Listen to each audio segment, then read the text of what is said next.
আসসালামু আলাইকুম আমার রাজমিস্ত্রি পরিবারের প্রিয় বন্ধুরা। এই যে আমাদের ইমরান ভাই আছে, আমাদের ইলেকট্রিশিয়ান মিস্ত্রি এবং স্যানিটারি এবং প্লাম্বার দুটোই কাজ করে থাকে আমাদের এখানে।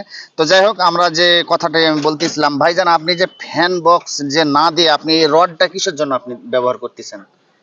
ভাই এখানে রড ব্যবহার করার কারণ হচ্ছে আমি একটু বুঝাই বলি। হ্যাঁ, আমরা সৌন্দর্যর জন্য আসলে বক্স ব্যবহার করি। তো হ্যাঁ। আমাদের এই বিল্ডিংটার টপ ফ্লোর, এটা এর উপরে আর কোনো ছাদ হবে না। না, আর তো হবে ওই না। বক্স দিলে ওইটাতে ঢালাইয়ের যে পরিমাণ সেটা আসলে কম পড়ে। আচ্ছা, আচ্ছা।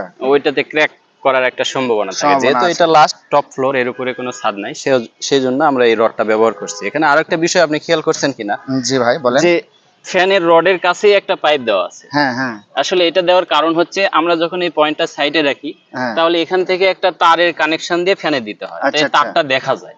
এটা আচ্ছা। দেখতে আসলে বাজে লাগে, অনেকেই হ্যাঁ, খারাপ এটা মন্তব্য খারাপ করে। দেখায় আর কি তো এই তারটা রুমের যেন ভিতর। আলাদা কোনো জায়গাতে না দেখা যায়, একদম ফ্যানের যে কাভার আছে কাভারের ভিতরেই কেবলটা বের হবে, সেই জন্য এটা ব্যবহার করে ও আছে। আচ্ছা, আচ্ছা। ধন্যবাদ।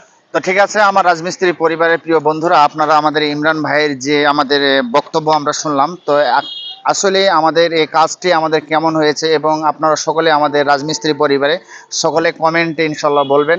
আশা করি সকলে ভালো থাকবেন, সুস্থ থাকবেন। আল্লাহ হাফেজ।